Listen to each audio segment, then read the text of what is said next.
Hello and welcome to Fulhamish podcast.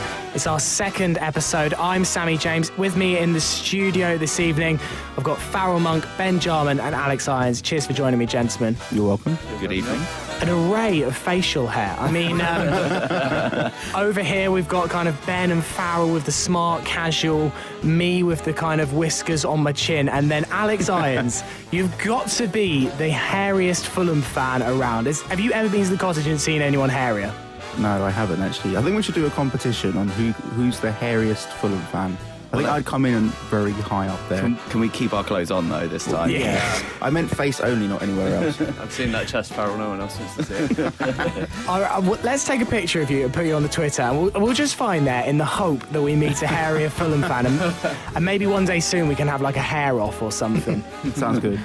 So, chaps, it's been an interesting week for Fulham. Maybe not the most exciting on the pitch. 2 points from 6 against newly promoted sides. Farrell, let's start with you. Why do you think it's not clicked for Fulham since the international break? It's not gone all to plan when we were just so excited after the start of the season.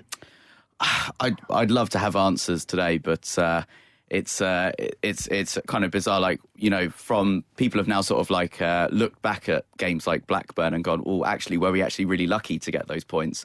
After all, did we play well? Did we not play well?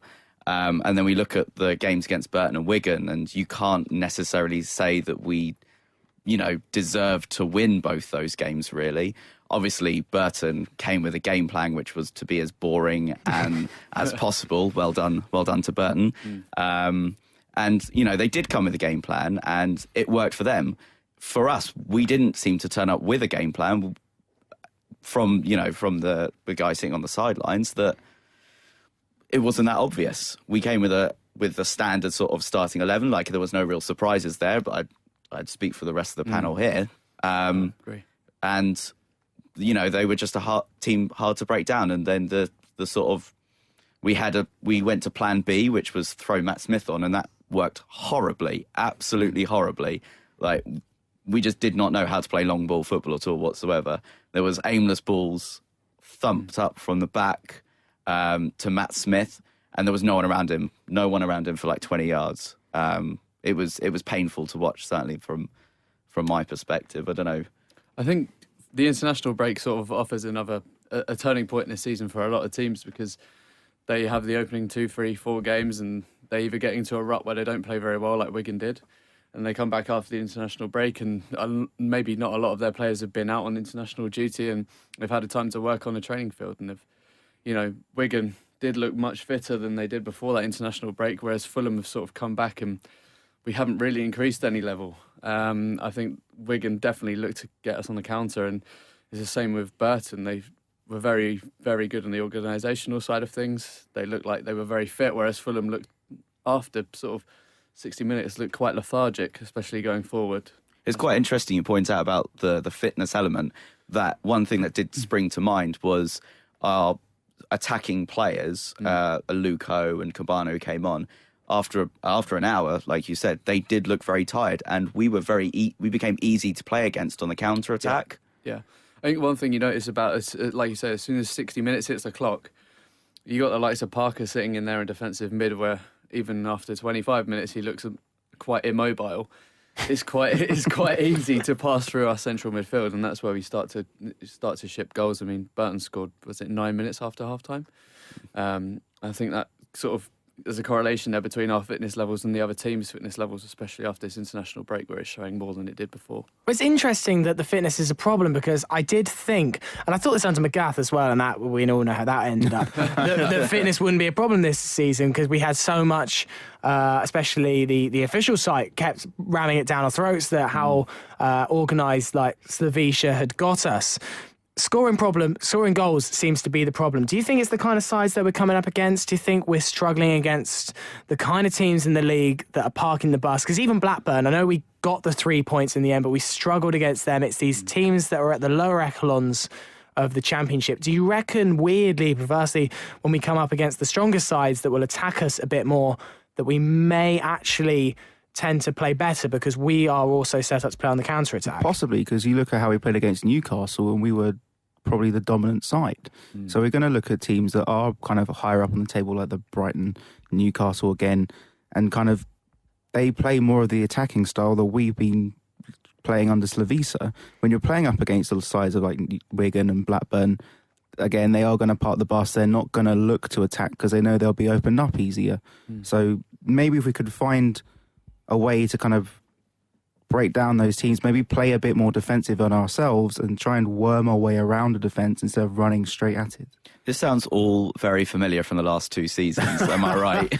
Just a little bit. But then again, one thing is different from last season. We've already kept more clean sheets than we did in the entirety of last season. Sigurdsson came in, has come in for the last couple of matches and looked really assured. Yeah. So at least there's some real positives in the defence. And had you given this to me last season, where I saw us consistently ship in 2-3 goals against average sides, you know what?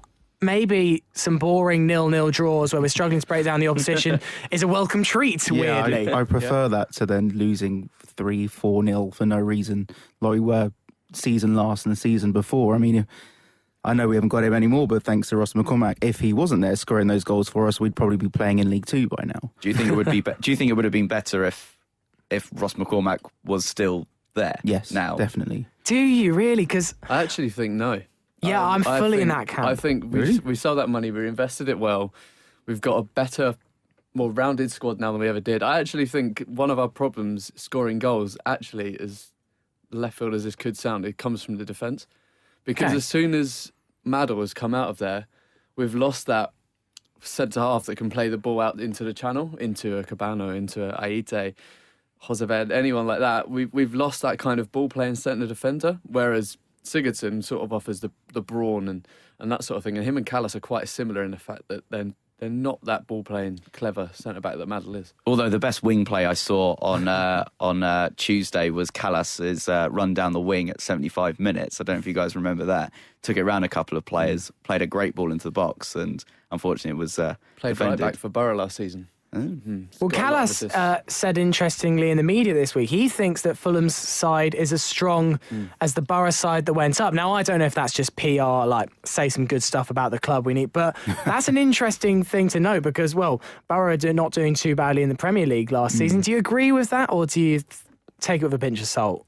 Pinch of salt, 1 or 2 players short, I think, but we're looking much better than we did last year and the year before. It's Let's not talk completely about it. unfair comparison. Do you think, like, those Slavisha was a bit negative? And I think the one that a lot of fans were up in arms about on Saturday against Wigan, bringing on Tunnicliffe at the end of the game instead of Piazon. We're chasing the game. It's 0-0 away from home. In bringing on Tunnicliffe at the end of the game does seem like he was content for the 0-0 draw. Would you have done that in that situation, or would you gone for the...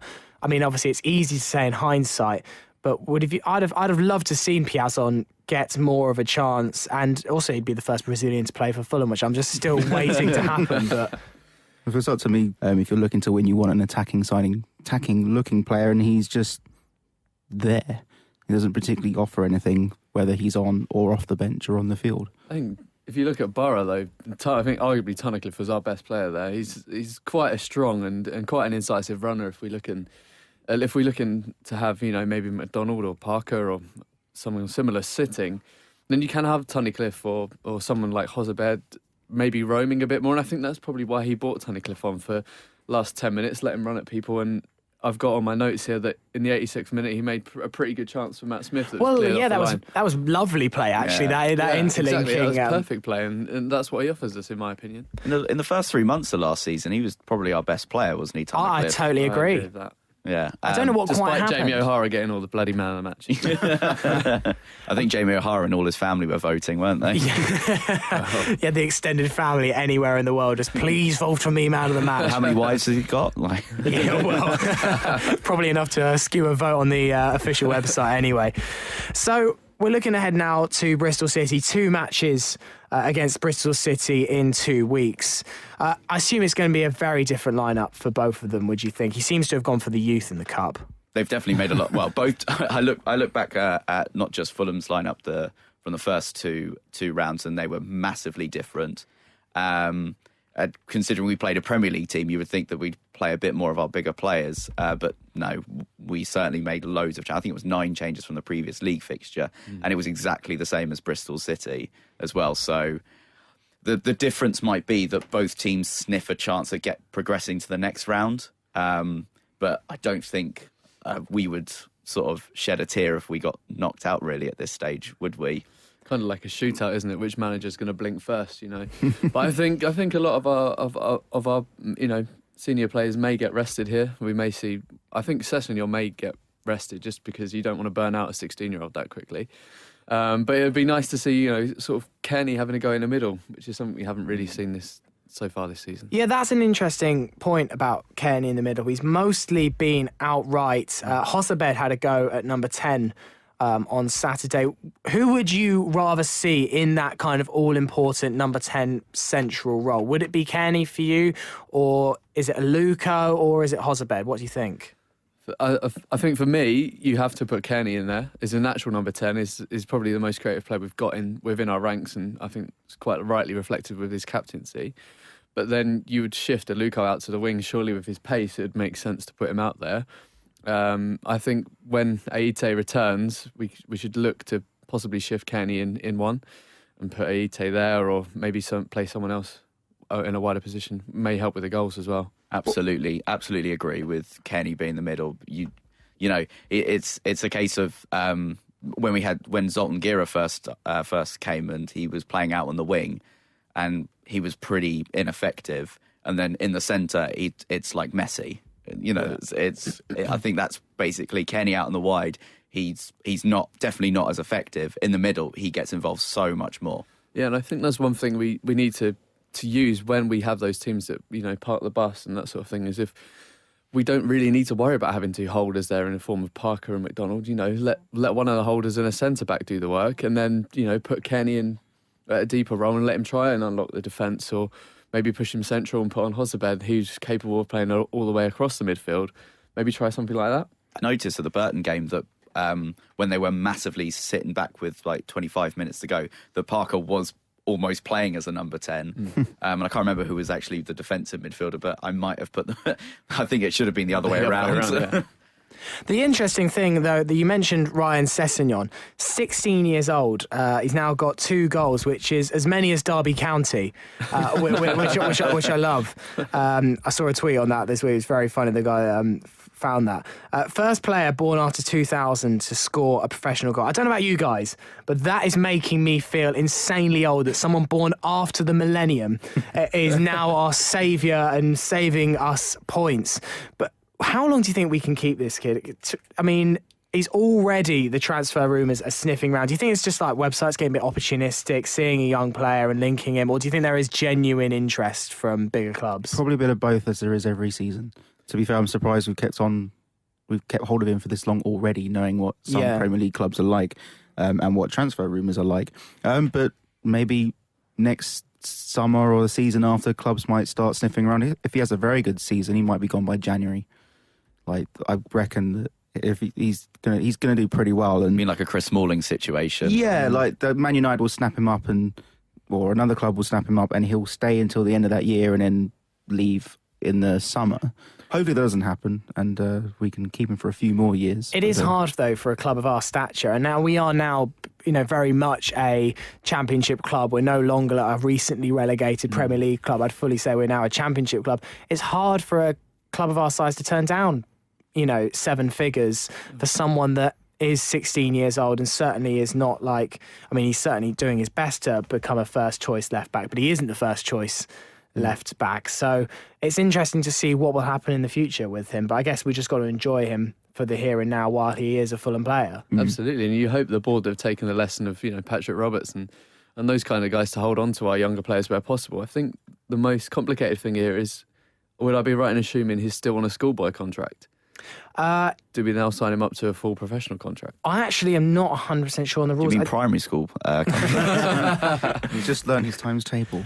Yeah, he's literally just got his GCSEs, and we're counting on him to save us actual points in fully fledged league fixtures. So you don't need GCSEs. It's so good, the fact that we've actually got some youngsters coming through. We've actually got a bit of a conveyor belt of good young talent coming through for a change. And that conveyor belt came out pretty well against Middlesbrough, didn't it? Yeah, definitely. That's one of my favourite games of the season. I mean, Newcastle was great, but Middlesbrough was just insane to see us, really challenging neck for neck against a pretty much full-strength Premier League side. They looked like they'd been there for years. Absolute joy, to watch even Erdun, who's gone, completely under the radar, and Adrian. Yeah. If I've pronounced her name correctly, who has also gone under the radar, who had both incredibly encouraging performances, and we now seem to have forgotten about them, and it's certainly on taking the credit. And a few people, I've seen this on forums, and I don't know if this is just an instant reaction to us not scoring many goals. They're just saying, let's give someone like Stephen Humphreys a go, who was impressed in the youth teams. Do you think that's a bit knee-jerk, though, just to go, we haven't scored in a couple of games, let's bring in the kids? Yeah. Bit of a bridge too far, that one. Yeah. One thing that I thought was interesting against Wigan was obviously the return of Dan Burn. It was on a lot of fans' lips before the start of the game. A real kind of hate-love player, a Marmite player that splits opinion amongst Fulham fans. I think a lot of people were worried about him scoring a winner.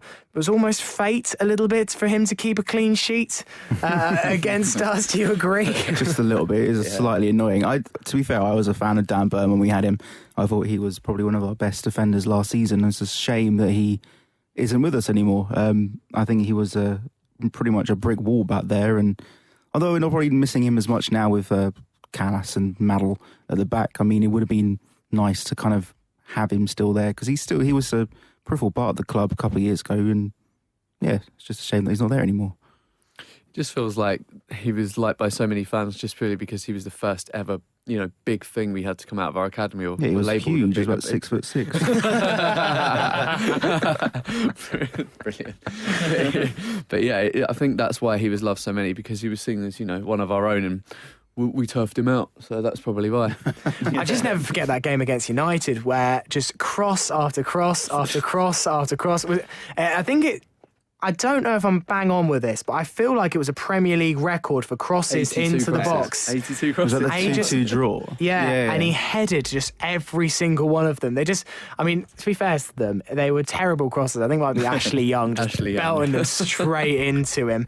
But Farrell, me and you have discussed this. You think he does get an unfair reaction from certain quarters of our support, in your opinion? Oh, absolutely. It's so easy to point fingers around at the team and just go, it's definitely his fault, and whatnot. He wasn't that bad at the end of the day, and he gave it all for the club while he was there. We can all agree on that, certainly. You can have an opinion whether he's brilliant or not, or rubbish or not, but the fact he divides opinion basically screams out that maybe he was just average. Yeah. And people are going to have their different opinions about him, but it's one of my big bugbears of actually really targeting a player and really giving them lots and lots of criticism when, he is giving the all for the club, and it's just going to drive players like that away. Do you think that affects our reputation amongst player circles? Do you think Dan Burns saying to other people that might be interested in a move to Fulham, let's say there was a Wigan youngster that was rising up the ranks, and they go, Dan Burn, what do you think about Fulham, and then he'll say, oh, well, I got a bit of an unfair reaction of the fans, and I don't think I find it a tough place? Or do you think that's not really something that... He'd probably tell them that Fulham have got a great podcast. Oh, well, yeah. I also find that probably it's the same with every club, where a certain section of the fans will just get on the players' backs just because they can. Yeah. So it's going to happen to everyone, and you do always have your fair share of, course. Of people that are negative and positive, and vice versa. You have to wonder whether we think that it's a bit more full on than it actually is for a player, just because we see it on social media all the time. We're pretty much dialed into Twitter and Facebook all the time, but a player probably isn't, and if he's wise, he isn't. Yeah, if he's wise, he isn't. And if he's going to read his mentions, then you're going to get all manner of stuff, aren't you, really, in there? So I think he probably would just be like, Fulham's a nice enough club. Like Gentleman Jim said, he's a nice enough bloke. I think, as you say, you're going to have your fair share of criticism and praise. I still think it's great. We have a manager that seems to be the most savvy social media manager ever. And at this point, I'm just happy we have a manager after last season. So elsewhere in the Championship, no one's running away with it, are they? Because I think we all thought, we discussed last week, that Newcastle were going to just fly off with it. They had 4 wins on the bounce, and then Wolves come along. I see Wolves as this team that just love breaking up a winning streak. I remember last season we beat QPR 4-0 and Wolves came along at home in bad form and they smacked us 3-0. And Barnsley also lost to Reading. They were looking a little bit tasty. So no one's running away with it just yet. And maybe this dip of form of ours hasn't come at the worst time. We're certainly not out of any promotion picture, but also we're certainly not in it, really. It's too early to tell, isn't it? Yeah, we're just kind of there at the moment, and I'm still surprised to see Huddersfield still up there. Who would have thought at the beginning of the season that Huddersfield will be anywhere near the beginning of the table? Maybe a few hopeful Huddersfield fans, but no one else in particular. No.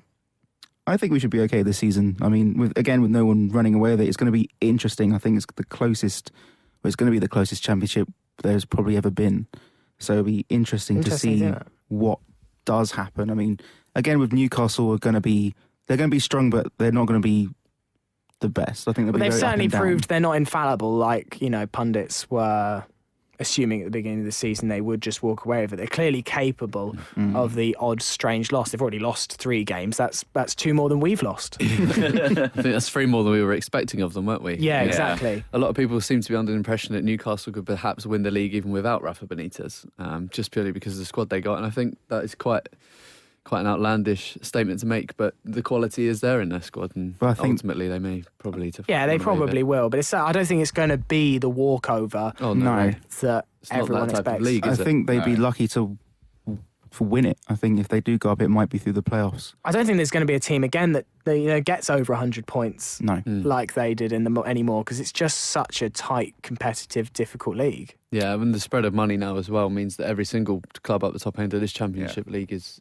getting better all the time, and the gap between top and bottom is forever getting smaller. That's why even against clubs like Wigan and Burton, we're potentially struggling because their squad's getting deeper and better. I could never sort of, at the beginning of the Championship season, when someone goes, "Oh, who's the team that's really going to do it this season?" And for me, it's so difficult to actually go, who are we playing this week? Oh, so-and-so. Are they any good? I'm not sure. I think only until the very end are you sure what you're going to be getting, and that's probably after game 30. Yeah. You might know exactly what kind of team is coming for you. So I guess that's what makes the Championship quite interesting, whereas in the Premier League, pretty much every team, I know there's a few exceptions who thought West Ham would be quite so bad at this stage of the season, for example. So good. Exactly. Yeah. But Etienne Capoue, oh my God. Anyone who decided to put him in Fantasy League from week 1, i.e. my little brother, I hate you. Obviously, we got a point against Wigan, and you mentioned it was a bit of a disappointing result, and I think no Fulham fan would say it was a great result against Wigan. But it does mean that Fulham are now unbeaten in 16 games against Wigan, which I didn't ever think we had that good a record against them, because I remember losing a couple of times when they first came up, but 16 games is pretty impressive. And somebody said on Twitter, it's the longest streak in our history against a certain side. I mean, that needs a fact check. I'm certainly not claiming that, but I thought it would be nice to just have a think about the kind of sides in recent history that have either been bogey teams and we've done absolutely terribly against, or vice versa, the teams that we've had an amazing record against. And I always just instantly, when I think of Fulham having a good record against a side, was Norwich. Yeah. Who just seem to turn up to the cottage and just self-destruct, whether they're in good form, bad form, none more so than that 6-0 a couple of seasons ago, where there was absolutely nothing in it for Fulham. Norwich had gone through one of the greatest escapes, gone from 20th, they were it was all set up. I remember Fulham fans just going, no, I'm not going to bother with this one. And, wasn't that 2004? I think it was a tiny bit later, but turned them over. Andy Cole was playing, I'm pretty sure. It might have been, actually. And even Zat Knight scored. Yeah. That's saying something. And when we beat them 5-0 on the opening day of the season. Yeah. That was about 3 years ago, maybe? Yeah. 4 years ago now. And even Petric scored. Even Petric scored in his debut, I think, a couple of goals, and we were expecting to. Any other sides that kind of instantly crop in your minds, either just a very good record, a very good or a bad record against? I've got one, and I think you guys are probably thinking it as well, and it's QPR. We always beat QPR no matter how badly we're doing in the form-wise or how great they're doing. They always seem to come up and we just wipe the floor with them. My mates who are QPR fans hate it, and they hate me for it. And I They're love not it. going to love it. No, of course they're not. But it's just like whenever they come against Fulham, and they're just like, oh, do we have to do this? We're just gonna, whatever happens, we're gonna get completely destroyed. It's like, I don't understand what is going on. Well, we play them in a couple of weeks, don't we? So I'm very worried about that. Yeah, I'm quite worried. Famous last words over there. Yeah, I'm not going to say anything now until after that game. Like, I'm just going to, whatever messages I get, he's not getting a reply at all. I don't think you'll find a person who's still alive that's ever seen Fulham get a point at Goodison Park. No, definitely not. Maybe a 0-0, but We got we got a draw up there in the FA Cup, I seem to remember, a long time back. But no, going up there was Gallows. You were only going up there for Gallows humour, weren't you? We're going to lose today. There was just... I've been there once. And World's longest conga in the away end. yeah, we all knew that we were going up there, we're going to lose, but let's just have fun while we're there, definitely. Yeah. I had a message from George on Twitter. I asked this question, and he said, I think I've always thought West Ham as a bogey side, but not just that. Carlton Cole always scored against us, and actually brought that back.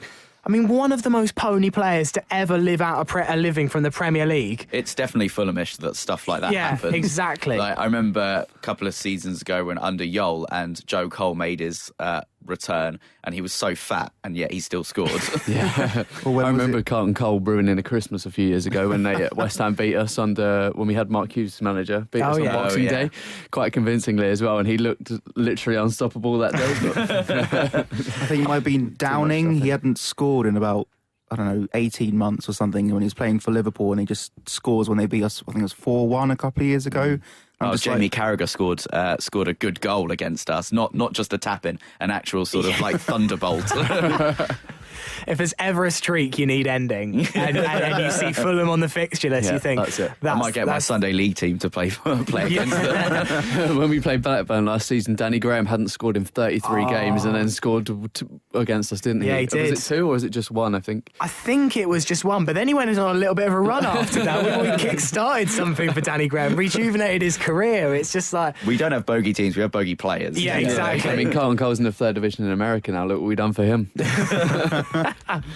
Well, I just think like that one against Wigan, imagine now we've said that all these teams that we've mentioned we've got a good record against. You can guarantee if you go down the bookies now and put a triple on Norwich, QPR and Wigan to get victories against us for the rest of the season, it's a pretty good bet. And another bit of unexpected news this week was Jimmy Bullard, the manager. I mean, a story to come so out of left field is unbelievable. He's given up fishing and larking about on I'm a Celebrity and taking the plunge into management. I mean, do we ever for one second think this might be a bit of a success? Possibly. I mean, he's at Leatherhead, so he can't do anything wrong. I saw them earlier this year playing against my local club, and they're not doing too well at the moment. They're second from bottom in the Isthmian Prem at the moment. They did well in the second half, and then they just kind of fell away they did well in the first half and then fell away in the second. Thank you to our non-league consultant. Yes. Well, I did a bit of research on Leatherhead FC. They're the Tanners. And his first game will be tomorrow night, which is Tuesday night, away to Folkestone Invicta. Can he do it on a Tuesday night at Folkestone Invicta? How much are tickets? Just asking for a friend, obviously. I imagine they're not too much. But in all seriousness, like, he did have a decent footballing brain. He was a solid centre midfielder back in his day. Do you think all the bravado and the media side of him, he might actually do well, or is it just doomed to failure? I don't know. You think his brain power? Like, is he gonna know Is he gonna know anything well in depth enough to get it over to the players and that sort of thing? And I just can't believe they actually let him out of the Soccer AM arena for a couple of days. Yeah, let him out of Jimmy Bullard's back door. But I just think part of me wonders if it's some sort of like fly on the wall ITV2 show. You know how the BBC did quite a nice one on the Salford City Reds, which I've got my own opinions on. But I reckon maybe ITV2 saw that and thought, Jimmy Bullard managing non-league club, that's a show. It's not like them to come up with tasteless TV Yeah, or anything exactly. like that. There was one with Barry Fine and Peterborough, wasn't there? Yes. That was a really Back in the good day, one. and that was very, very Yeah, good. that was really good. Recommended watching for anyone. Well, if you are maybe a talent scout for ITV2 and you happen to be a Fulham fan listening to this podcast, get your phone to Leatherhead FC right now, because I reckon that is a show. That Salford City Reds programme, me and you were talking about this at the weekend. Did any of you else watch this? No, I've watched it, yeah. I haven't seen it. Was it not a bit too good to be true? The fact that the guy who hadn't played all season with a cruciate knee ligament injury comes off and wallops one into the top bin after 94 minutes, it is a bit written in the stars, isn't it? My dad and I were watching this and just going, they're making a big deal about this guy that's been injured. He's 35. It's his last chance in non-league football. He comes off the bench. If he scores here, I'm walking out. And then in the final match, they've had all this terrible time and this woman's worried about her bloody wedding. Oh, I thought about forwarding through those moments when she was talking about the wedding. I'm not watching a football programme to hear about someone's wedding planning. She's just going, I just so want to win because I want it to be good on my wedding day. Shut up about your bloody wedding. No one cares. And then they win 3-2 in the final minute. Do you think this is that some little producer just went to them, look, guys, can we just have a couple of late goals here? Yeah. It's really going to make the TV show look good. anything for the outtakes, lads. Like, And maybe that didn't happen, and maybe they just re-recorded it all. Like you've got your promotion, Stourbridge or whoever it was, but we're just going to re-record a couple of goals. You're going up. And Are you officially accusing the BBC of match fixing? I'm not saying it directly. I think you need to read out a disclaimer very soon. If the BBC London ever do want to fund this podcast, we're more than available, and we'll pack it all in. So I did ask on Twitter earlier about Jimmy Bullard, whether people. I did a little bit of a poll, and I said, can you rate between Magath and Hodgson in terms of Fulham managers what you think Jimmy Bullard would be? The general opinion was Laurie Sanchez. Rapid decline was the general overview. So are we most likely going to predict not exactly going to make it? Have to wait and see. I mean, you never really know. I'm going to expect some great celebrations from either the bench or the players at Leatherhead now. It's his first time out. They'll be lucky to survive that season anyway, and they're not doing too well at the moment. So if he keeps them up, it'll be a success for Leatherhead. He's obviously got a bit of charisma, and, you know, people use their charisma for leadership qualities, but will that translate into making lots of jokes and making them laugh or actually winning football matches? I can't say, although he will be a failure. I think as we saw in that Salford Reds series, that you need a bit of charisma in lower league football, really, don't you, just to get the boys a bit pumped up. So I think Bullard could be a success at that lower level, but I can't see him doing too well at anything higher than that. But, Yeah. you know, Harry Redknapp managed to manage in the Premier League. Yeah, he inked out a career, so anyone can. Well, we're nearly coming to the end of our podcast, so it is time again to dedicate the show to a particular player. Now, we started this last week, and we're thinking of changing this up. We were going to do a bit of a Fulhamish dedication, but actually, I think what would be more interesting is if we make, like, a time capsule. So think back, like, you might know the stories of Fulham from maybe the 70s or the 80s, any time before you were born, but how well do you know Fulham from the 1900s? I'm going to guess that your knowledge is sketchy at best. 1900s. Well, like kind of like 1900s, 1910s, the early part of the 20th century. My memory doesn't go back that far. No, but, nor does mine. So I thought we could make like a bit of a metaphorical time capsule. No one's actually going to go dig this under the penalty spot of Craven Cottage, but just chuck in a load of memories, one each game, of a good Fulham moment or a good Fulham player or a good Fulham match, and we'll put it into this time capsule, and then metaphorically at the end of the season we'll bury it, and then we can show this to a Fulham fan in 100 years' time when none of us will be around, and quite frankly this podcast will just be a speck of dust into the audio universe. And Alex's beard will be ever longer. Yeah. Alex's beard will be tripping him up and everyone around him in the street by that point. Farrell, who has selected someone to be in the time capsule this week? So Billy has decided to nominate Fulham legend Tony Callio, who was signed by Roy Hodgson in 2009, I believe. He came in on a Finnish swoop with Jari Litmanen. He made his debut, which I didn't actually know this until actually reading up about it, was that he actually made his debut against Arsenal in the home game of the opener of the 2008-2009 season, where we won 1-0. Breda Hangland scored. And Breda Hangland scored, yes. And he only made 3 more appearances that season, although Billy says that his standout performance was when he came on as a very late substitute for Aaron Hughes in a midweek game against Blackburn that season. And this follows on from our bogey players, but was absolutely mugged off by Jason Roberts for a very, very late winner. And there was a great picture of Tony Callio on the floor. He was nicknamed the Bone Crusher as well from when his Finnish side, HJK, I think it is. It is HJK, yeah. Ben, do you actually know what it stands for? I have no idea. I don't speak Finnish. Sorry, we just started this time capsule. This is to show the best of Fulham to a fan in a century's time, and we're starting this off with Tony Callio. Am I a bad Fulham fan to say I don't remember Tony Callio? And Tony Callio won't stick out for anyone, I don't think. You know, if anything, that sort of reaffirms how obscure some of our signings have been. You know, Rafik Kalish, remember him? Yeah, I can remember him vaguely from my Football Manager days and just using him as a bench warmer.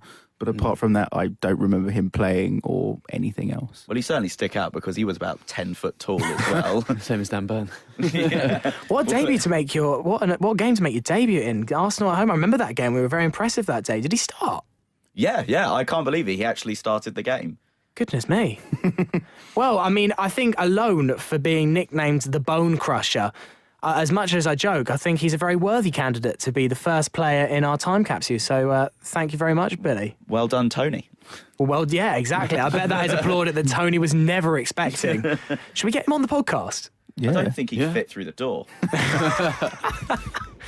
I mean, I'm sure he's not inundated with media work, is he? I'm sure we could probably get him on. He is now retired, so he's probably looking for work. Tony, if you're listening, I can't pay you a penny, but if you want to come on the podcast, you're more than welcome. Well, there it is. The first player in our new time capsule is Tony Callio, the 3-hit wonder for Fulham under the Roy Hodgson years. So if you want to get involved in the time capsule, we'll be looking for your suggestions each week. Just give us a tweet at FulhamishPod.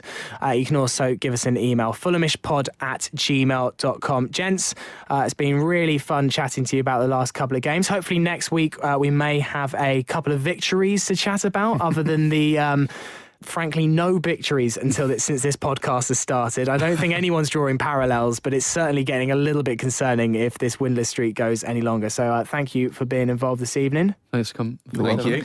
And if you're listening, a little bit of homework for you. If you're on iTunes right now, would really appreciate just a nice little 5-star rating.